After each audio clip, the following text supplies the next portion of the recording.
다음은 이성윤 의원님 질문해 주시죠. 네, 전주을 국회의원 이성윤입니다. 굉장히 고생이 많습니다. 우선 윤석열 검찰 정권하고 전두환 군사 정권과는 참으로 비슷한 점이 많습니다. 전두환 군사 정권은 총과 탱크를 내세워서 집권했고, 윤석열 검찰 정권은 공정과 상식을 내세우고 국민을 기만하여 정권을 잡았습니다. 윤석열 검찰 정권은 윤석열 사단이 국민 상대로 겁박하고 있고, 전두환 정권에서는 하나이가 정권을 잡았다는 사실은 다 알고 있습니다. 오늘 문제 삼고자 하는 것은 전두환 군사 정권에서는 고문과 폭행, 협박, 가혹행위를 통해서 진술을 받아냈다면, 윤석열 검찰 정권은 해유와 협박, 피의사실 공표, 영장, 법규를 통해서 자백을 받아내고 있다는 것이 특징입니다. 오늘은 윤석열 전 총장 시절에 수사는 사냥하듯이 해야 된다, 이렇게 말했습니다. 자기 편에 대해서는 수사하지 않고 상대편에 대해서는 거의 토끼몰이 수준으로 사냥하듯이 수사를 하고 있습니다. 이 사냥하듯이 수사하는 수법으로 사용되는 것이 바로 수사 신공이라고 합니다. 이게 압수수색영장, 피의사실 공표, 그리고 진술 조작, 회유가 있습니다.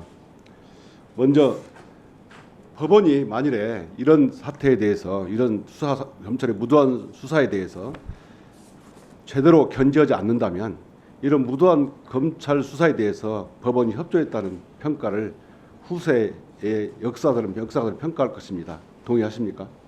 저희들 역할을 저도 단단히 하도록 하겠습니다. 우선 압수수색 영장을 보겠습니다. 오전에도 여러 의원들께서 말씀해 주셨지만 2023년에 보면 영장이 45만 건이 청구가 됐는데 41만 건이 발부가 됩니다.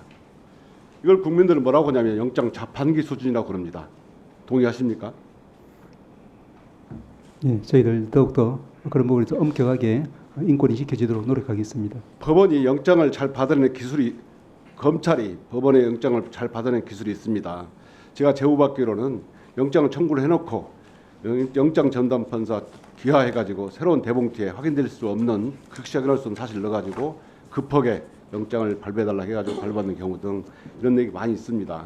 그렇지만 법원도 과연 영장 자판기라는 비판을 왜 받고 있는지 한번 생각해 보시기 바랍니다. 오늘 영장 신문지에 말씀하시는데, 과거에 그 영장을, 법치를 지키려면 가장 중요한 게 뭡니까? 바로 법치를 수사하겠다는 의지와 소신이 중요합니다.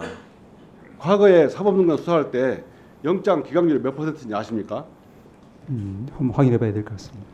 확인할 것도 없습니다. 그 당시에 보면 거의 80% 90% 이른다는 보도가 있었습니다. 그러면 이 영장 기각 문제는 제도의 문제가 아니고 법관의 소신과 의지의 문제라고 생각합니다.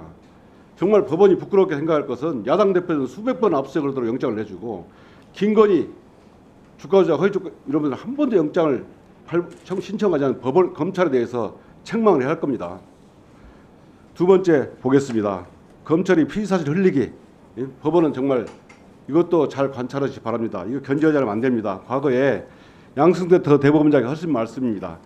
한 언론이 실시간으로 수사 상황이 보도되고 있다. 그러면서 직무수행 과정에서 상당한 범죄를 저질렀다는 생각에 젖어들게 만들고 있다. 이건 제 한 말이 아니고요. 양승태 전 대법원장께서 검찰이 피의사실 흘리기를 두고 실시간 중계되고 있다고 비판을 했습니다. 검찰이 압수수색영장을 발부할 때 피의사실 흘리고, 집행할 때 흘리고, 그 후에 영장을 통해서 얻은 것을 흘리고 그러고 하고 있습니다. 국민들은 피의사실 공표로 얼마나 절망하고, 피의사실 공표됐을 경우에 사람들은 절망감에 빠지게 되고 사회적으로 고립감에 빠지게 됩니다. 이게 자백을 얻는 수단이 되기도 합니다. 이렇게 피의사실 공표행위에 대해서 법원이 정말 이거 나중에 보도된 걸 수사 기록을 내고 증거 기록 냈을 때 반드시 그 기사는 영장 증거 목록에도 올라오지 못하게 해야 할 정도로 통제를 해야 한다고 생각합니다. 그다음에 검찰의 그 회유와 협박 진술 주장은 정말 도를 넘고 있습니다. 과거에 군사정권에서 고문과 협박을 얻은 진술을 조서에 담아서 증거를 인정돼서 피의자를 처벌했죠.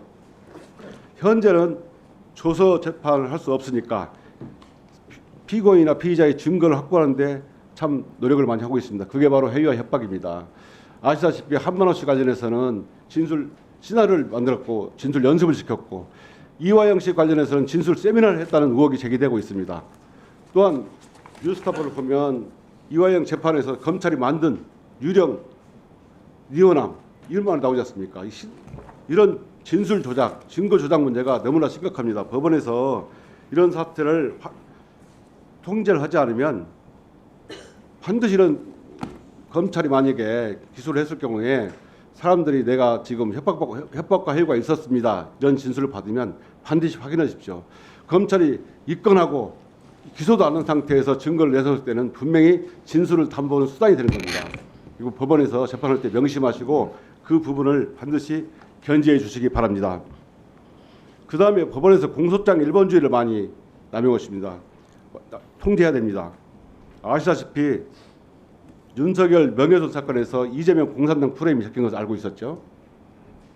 최근에 그것이 공소장에서 변경이 됐습니다.